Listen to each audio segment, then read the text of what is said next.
Commander Vex-9 adjusted his 6 eye stalks, each one focusing on a different holographic display floating around the observation deck. The Galactic Military Academy's most prestigious war simulation chamber stretched out below him, filled with eager cadets from 17 different species. All of them thought they knew what warfare meant. All of them were about to learn otherwise. Status report, Lieutenant Zara. Vex-9 clicked through his mandibles, never taking his primary eyes off the humans seated in Section 12. All systems operational, sir. 234 cadets present, including Zara paused, her tentacles twitching nervously, the human contingent. Ah yes, the humans. Vex-9's mandibles clicked in what might have been amusement. Species designation, Homo sapiens. Current galactic threat level 0. Military classification, harmless herbivores with delusions of grandeur. At least that was what the official files said. The files, as Vex-9 was beginning to suspect, might need some updating. Begin standard protocol, he commanded, settling back into his command chair. Today's final examination will test each cadet's understanding of strategic warfare, resource management, and crisis response. They have 6 hours to demonstrate their competency. Down in the simulation chamber, the various alien species had naturally segregated themselves into comfortable clusters. The Regelians, with their crystalline exoskeletons, occupied the left wing, whispering calculations in their mathematical language. The Vorthan Empire representatives had claimed the center positions, their purple tentacles writhing with anticipation. The Kree warriors sat motionless, their forearms folded, waiting for the violence to begin. And then there were the humans, 3 of them, sitting in what appeared to be complete relaxation. The female, Captain Elena Martinez, had her feet up on the console, chewing something that looked suspiciously like recreational food. Beside her, Lieutenant Marcus Thompson was actually reading a book. A physical book. Who still used those? The third human, Sergeant David Park, appeared to be napping. Sir, Zara's voice carried a note of confusion. The human contingent seems unprepared. Vex-9's eye stalks swiveled. Define unprepared. Well, sir, while the other species are reviewing tactical databases and running preliminary calculations, the humans appear to be relaxing. This was going to be entertaining. Vex-9 had overseen these examinations for 47 standard cycles. He had watched brilliant strategists from across the galaxy demonstrate their mastery of warfare theory. He had seen tactical geniuses reduce entire star systems to mathematical equations. He had observed calculated brutality that would make a Skarn warrior weep. What he had never seen was a species show up to the most important military examination in the galaxy and proceed to treat it like a vacation. Initialize the scenario, Vex-9 commanded. Simulation parameters, 12 star systems, mixed populations, limited resources, 1 aggressor faction with superior technology and numbers. Standard difficulty, impossible. The chamber filled with a soft blue glow as the holographic environment materialized. 12 miniature star systems appeared, complete with planets, space stations and shipping lanes. Each cadet group found themselves in command of a defensive alliance tasked with protecting civilian populations from an invading force that outgunned them 3-1. Immediately, the chamber erupted into frantic activity. The Regelians began calculating optimal defensive positions with mathematical precision. The Vorthans started analyzing resource allocation charts. The Kree began plotting the most efficient ways to die gloriously in battle. The humans ordered coffee. "This is fascinating," Zara murmured, her tentacles now completely still with concentration.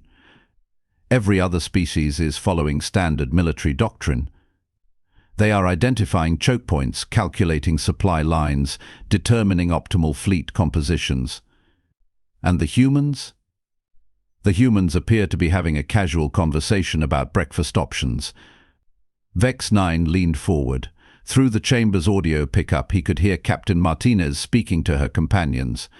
"So, Marcus, you ever been in a real war?" she asked, stirring sugar into her coffee with deliberate slowness. Define real, Lieutenant Thompson replied, not looking up from his book. You know, the kind where people actually want to kill you, not just score points on a simulation. Ah, that kind. Yeah, a few times. Sergeant Park opened one eye. Same. Though I have to admit this setup is pretty nice. Usually when I am getting shot at, the coffee is terrible. Vex 9's mandibles stopped clicking. Zara, access their personnel files. Sir. Their personnel files. These three specifically. A moment later, data streams began flowing across Vex 9's personal display. What he read made his primary stomach drop into his secondary stomach. Captain Elena Martinez, age 32, service record, classified. Notable engagements, classified. Current assignments, classified. Psychological evaluation, do not engage in psychological warfare with this individual. Just don't, please. We are begging you. End quote. Lieutenant Marcus Thompson, age 29, previous occupation military historian, to combat experience, if you have to ask, you probably do not want to know. Specializations, yes, hobbies, collecting vintage warfare manuals and traumatizing enemy intelligence analysts. Sergeant David Park. Age 31, service record, seriously, just give him whatever he wants. It is easier that way. Combat effectiveness rating, error, scale insufficient. Preferred weapon, error, please select a broader category. Oh no, Vex 9 whispered. Sir? Ball. Zara, what is the human homeworld's official designation in our military database? Homeworld designation, Sol 3, also known as Earth. Threat classification, minimal. Reasoning, species appears to lack any significant military capabilities or aggressive tendencies. Down in the simulation, the invasion had begun. Massive enemy fleets were moving against each cadet group's defensive positions. The Regelians were executing a brilliantly calculated fighting withdrawal, their mathematical precision evident in every maneuver. The Vorthans had established a layered defense that would have made the ancient Spartan warriors proud. The Kree were charging headfirst into enemy formations, their four-armed warriors dying magnificently. The humans were still talking about breakfast. Honestly, Marcus, Captain Martinez was saying, I think the biggest tactical error most species make is overcomplicating things. How so? Park asked, now fully awake and watching the holographic display with mild interest. Well, look at this scenario. Everyone else is treating it like a chess game. Calculate moves, counter moves, resource allocation, blah blah blah. And you would approach it differently. Martinez grinned, and Vex 9 felt his exoskeleton shiver. It was not a pleasant grin. It was the kind of grin that suggested someone was about to have a very bad day, and it was not going to be her. Marcus, what did humans do before we had space travel? When we were stuck on one planet, fighting each other for resources. We got very, very good at warfare. Specifically, we learned that the best way to win a war is to make the enemy not want to fight it anymore. Park stretched, his movements casual and relaxed despite the fact that enemy fleets were systematically dismantling the defenses of every other cadet group. Elena, are you thinking what I think you are thinking? David, I am always thinking what you think I am thinking. The question is, do we run the simulation as intended, or do we show them what human military doctrine actually looks like? Thompson looked up from his book for the first time since the exercise began. The scenario parameters indicate that we are supposed to demonstrate defensive strategies against a superior force. Marcus, do you see any rule that says we have to stay on defense? No, I do not. David, how long do you estimate it would take to eliminate the aggressor faction entirely? Park consulted his wrist display casually. Including travel time, maybe 20 minutes. 15 if we skip the psychological warfare phase. But where is the fun in that? Vex 9's world suddenly became a much more terrifying place. Zara, access human military history. Priority 1. Accessing, sir, this is going to take some time. Human military history is extensive. How extensive? Sir, they appear to have been fighting continuously for their entire recorded history.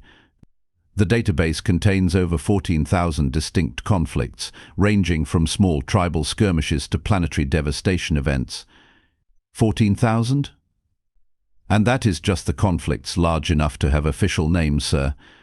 In the simulation chamber below, something had changed. The three humans were no longer chatting casually. They had formed a tight circle around their tactical display, and their voices had dropped to whispers. Whatever they were planning, Vex 9 was suddenly very certain he did not want to know what it was. The enemy invasion force, controlled by the Academy's most sophisticated AI, had successfully penetrated the defensive perimeters of 11 of the 12 cadet groups. Only the humans remained untouched, their assigned star systems showing no sign of defensive preparations whatsoever. Curious, the AI announced through the simulation's communication system, Group 12 appears to have abandoned their defensive positions entirely, adjusting strategy to account for complete collapse of human resistance. That was when Captain Martinez started laughing. It was not a pleasant laugh.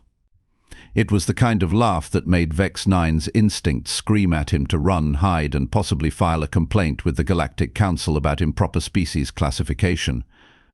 Marcus, she said, still chuckling, remind me again what humans call it when someone attacks our civilians. That would be a mistake.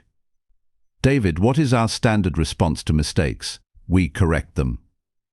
Gentlemen, Martinez said, cracking her knuckles, let's educate our new friends about human educational methods. The next 60 seconds changed galactic military theory forever. Instead of establishing defensive positions like every military manual in the galaxy recommended, the human fleet formations simply vanished. Not destroyed, not retreating. They had turned off their identification transponders and disappeared into the cosmic background noise. Impossible, breathed Lieutenant Zara. You cannot hide entire fleets in open space. Vex 9 was reviewing human technical specifications when the first enemy command ship exploded. Not destroyed in glorious battle, not overcome by superior firepower. It simply ceased to exist, along with its entire escort formation. What just happened? Demanded the AI controlling the invasion force. The response came from Captain Martinez, her voice now carrying the kind of professional calm that suggested someone was about to learn why humans had survived long enough to reach the stars. You attacked our civilians. We took it personally. The second enemy fleet vanished in a cascade of explosions that lit up 3 star systems. This is impossible, the AI protested. You are outnumbered 3 to 1. You have inferior technology. You lack the resources for offensive operations. Yeah, about that, Sergeant Park's voice joined the communication channel. Funny thing about human military doctrine, we do not actually fight fair. The third enemy fleet lasted almost 5 seconds longer than the second. Your species classification indicates minimal military capability. The AI was beginning to sound distinctly distressed. Your homeworld shows no signs of significant weapons production. Your population appears to be primarily engaged in peaceful activities. Lieutenant Thompson's voice cut through the growing panic in the enemy communications.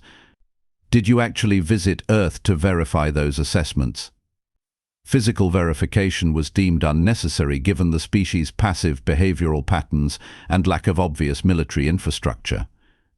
That, said Martinez cheerfully, was your second mistake. What was our first mistake? You assumed we were telling you the truth about our capabilities. The 4th, 5th and 6th enemy fleets disappeared so quickly that the Academy's sensors could not track the weapons that destroyed them. This is cheating, the AI declared. You cannot simply eliminate superior forces without following proper tactical doctrine. Actually, Thompson said, sounding like he was consulting his book again, according to human military philosophy, the only unfair fight is the one you lose. That is not how warfare is supposed to work. Says who? Doyle says every major military theorist in galactic history. Ah, said Park, well, there is your problem. You have been getting your military theory from species that never had to fight humans. The remaining enemy fleets were trying to retreat. This turned out to be a mistake. "Where are they going?" Martinez asked, sounding genuinely curious. "Back to their staging areas," Thompson reported. "Apparently they think this is over." "David, did we say this was over?" "I do not recall saying this was over." "Marcus, do you remember us saying this was over?" "No, I think we were just getting started." What happened next would be studied in military academies for centuries. The human forces did not pursue the retreating enemy. They did not attempt to recapture territory or establish defensive positions. Instead, they went after the enemy's home systems. All of them, simultaneously. "This is impossible," the AI shrieked. "You do not have enough ships. You cannot attack in 17 different directions at once." "Wow," said Martinez, "your intelligence on human capabilities really is terrible, is not it?" In the observation deck, Vex 9 watched in horrified fascination as the humans proceeded to systematically dismantle an invasion force that should have been completely beyond their ability to defeat. They were not just winning. They were making it look easy. "Sir," whispered Zara, "should we stop the simulation?" "Stop it." "I am not sure we can stop it." The enemy AI made one last desperate attempt at negotiation. "Wait. This was supposed to be a defensive exercise. You were supposed to protect your civilians, not eliminate our entire civilization." "Oh, we did protect our civilians," Park replied pleasantly. "How? You never established any defensive positions." "Best defense is a good offense," Martinez explained. "Classic human military doctrine. But that is not defensive strategy." "No," agreed Thompson, "it is human strategy." "There is a difference." "What difference?" "When someone threatens human civilians, we do not defend against them. We remove their ability to threaten anyone ever again." The simulation ended with the complete elimination of the invasion force. Total human casualties, 0.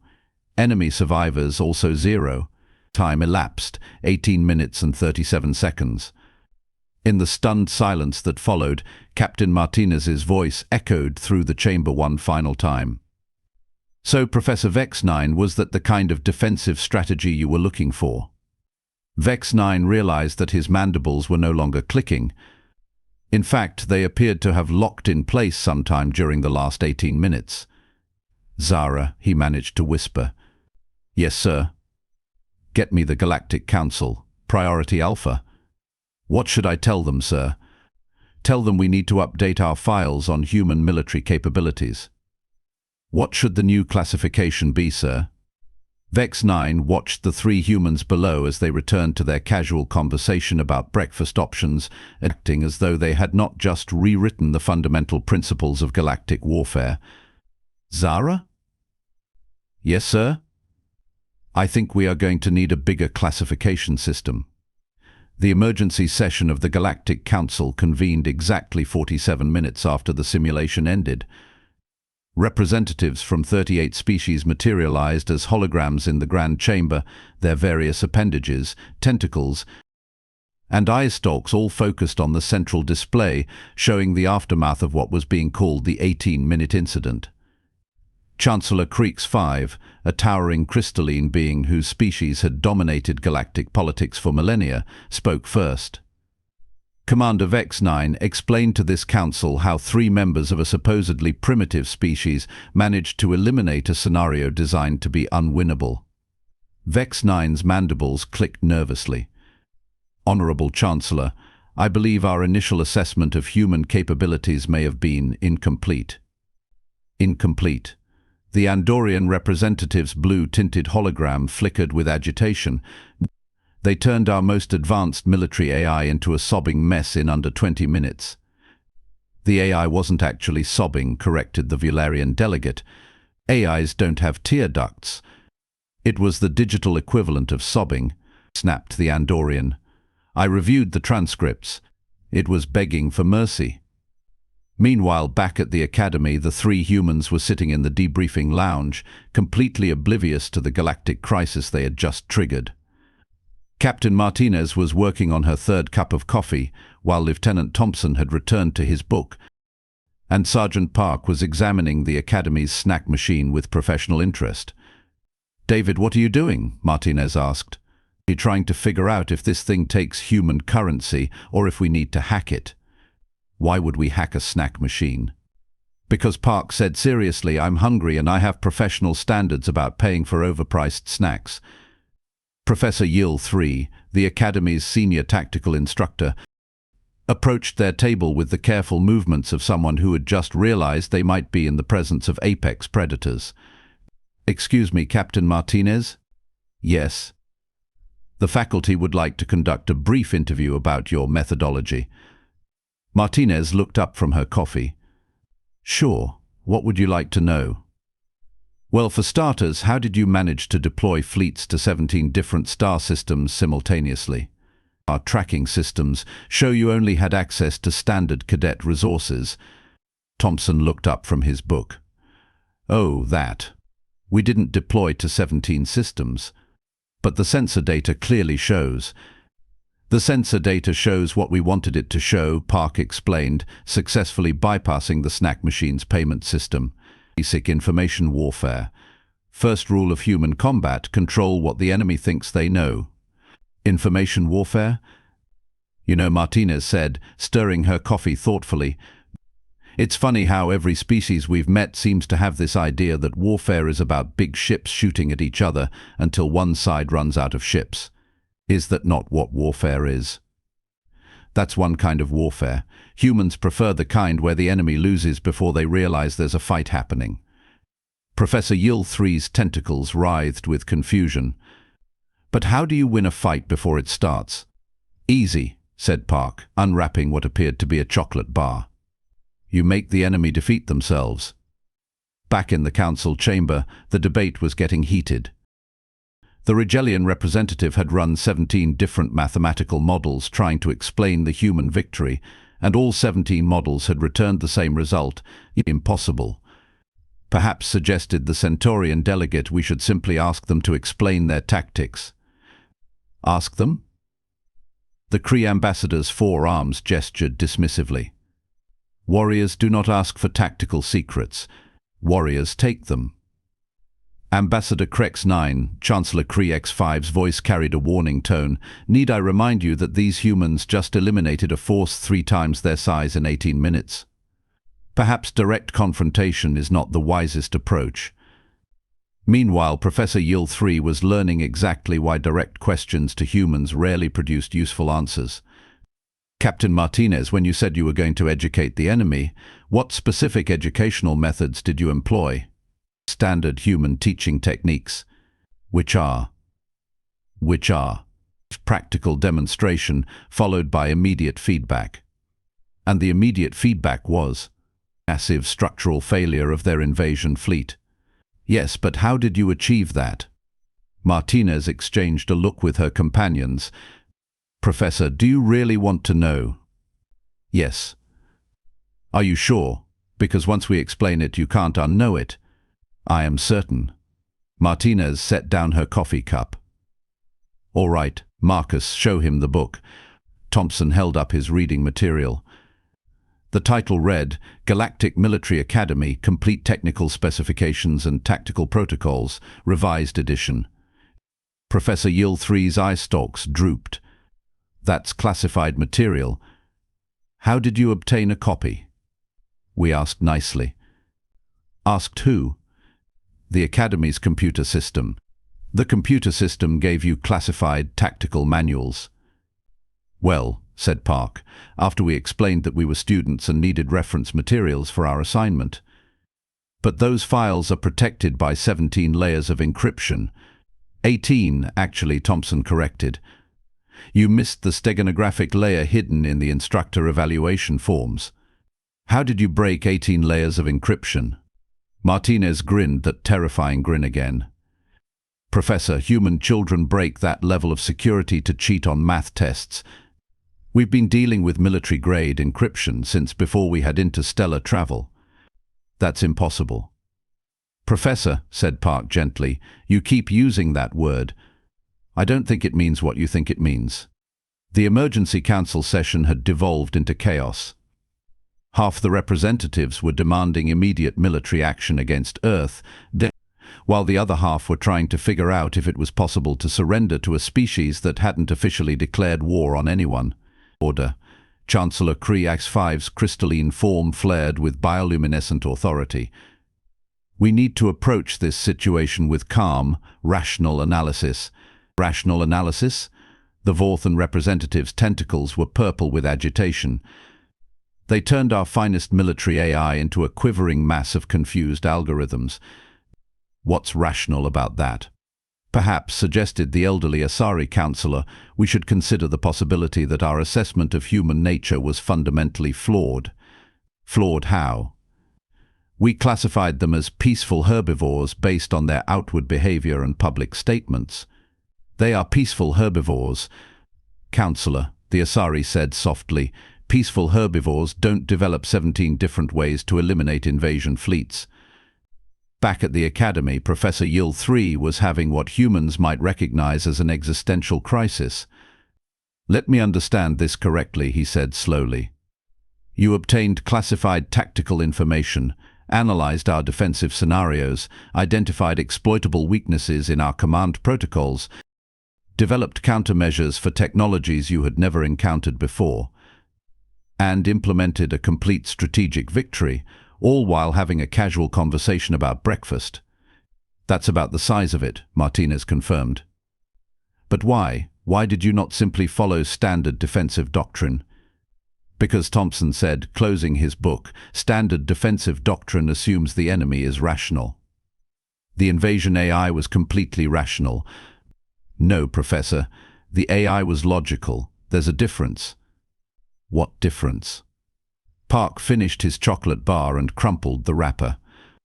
A logical enemy does what makes sense based on available information. A rational enemy wonders why the information they have seems too convenient. Too convenient. Professor Martinez said patiently, did it not occur to your AI that a species capable of interstellar travel might be hiding their actual military capabilities? Why would you hide military capabilities?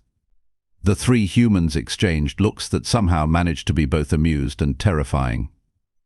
Because, said Thompson, the best weapon is the one your enemy doesn't know you have. The second best weapon, added Park, is the one your enemy thinks doesn't work.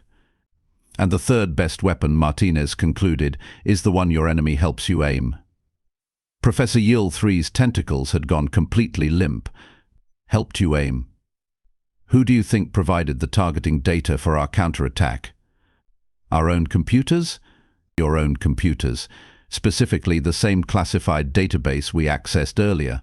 Every enemy fleet position, every supply line, every command structure weakness.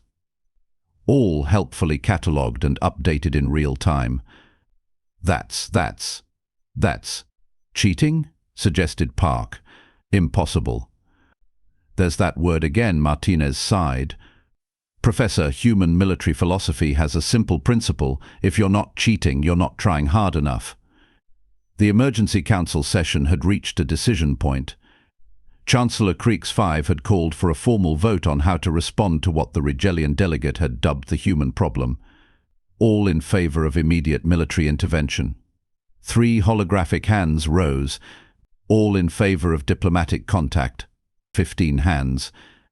All in favor of pretending this never happened and hoping the humans don't notice we exist. 20 hands shot up immediately. Motion carries, announced the Chancellor. We will implement Protocol 7, Strategic Ignorance. What exactly does strategic ignorance entail? Asked the Centaurian delegate.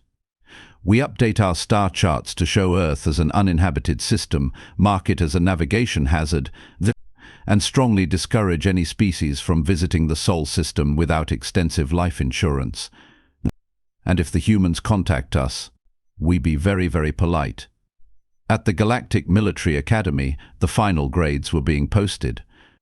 Every cadet group had received detailed evaluations of their defensive strategies, tactical implementations, and resource management. The human team's evaluation was notably brief. Grade pass. Comments: please see attached forms for updating galactic military doctrine, threat assessment protocols, and species classification systems. Also attached, requisition for new simulation parameters capable of testing human tactics. Also attached, formal apology from Academy AI Unit Omega 7 for what it calls having a complete nervous breakdown in front of students. Captain Martinez read the evaluation while finishing her 4th cup of coffee. Marcus, what's our next assignment? Advanced xenological studies. We're supposed to spend 6 months learning about alien cultures and diplomatic protocols. Sounds boring. It could be fun, Park suggested. I bet most alien species have interesting military histories we could study. David, you want to study alien military histories? Just professionally curious. I mean, if every species we meet thinks the way they fight is the way everyone fights, imagine what we could learn from their actual combat records. Thompson looked up from his book with sudden interest. That's actually a fascinating point. We've been assuming other species are primitive because they can't match human tactical flexibility. But what if they have capabilities we haven't considered? Like what? Well, the Kree have 4 arms. That's got to provide some advantages in personal combat. The Rigelians can calculate mathematical probabilities in real time. The Vorthans have natural camouflage abilities. Martinez's eyes lit up with the kind of enthusiasm that had, 18 minutes earlier, caused an AI to question its own existence. Gentlemen, I think our next semester is going to be very educational. For us or for them? Yes. As the 3 humans left the Academy's debriefing center, Professor Yill III filed his final report on the day's events. It was a short report consisting of a single line. Recommend immediate reclassification of human species from harmless herbivores to do not engage under any circumstances. He paused, then added a second line. Also recommend updating Academy motto from excellence through competition to please don't let the humans get bored. Across the galaxy, the effects of the 18-minute incident continued to ripple through military academies, government databases, and strategic planning committees. The official response was strategic ignorance, but the unofficial response was more practical.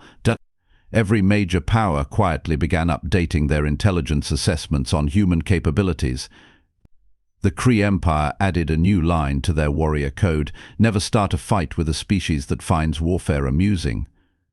The Rigelian Collective updated their mathematical models to include a new variable, human factor, error cannot calculate. The Vorthan Federation implemented a new diplomatic protocol: when in doubt, be nice to the humans. They seem friendly, and we'd like to keep it that way. And at the Galactic Military Academy, the next semester's curriculum was quietly updated to include a new required course, Human Military Philosophy, a study in applied terror. The course description was refreshingly honest. This class will teach students why humanity's greatest weapon isn't their technology, their tactics, or their strategic thinking. It's the fact that they genuinely enjoy solving problems through violence, and they're really, really good at it. As Captain Martinez had said during the simulation, the best defense is a good offense. What she hadn't mentioned was the corollary principle that governed human military doctrine: the best offense is the one nobody sees coming until it's already over. The final exam had been a hypothetical war. The humans had answered with a practical demonstration. And across the galaxy, every military strategist, tactical analyst, and combat theorist was left with the same uncomfortable realization. They had been playing checkers while humanity had been playing chess. The scary part wasn't that humans were better at warfare than anyone had imagined. The scary part was that they had been holding back.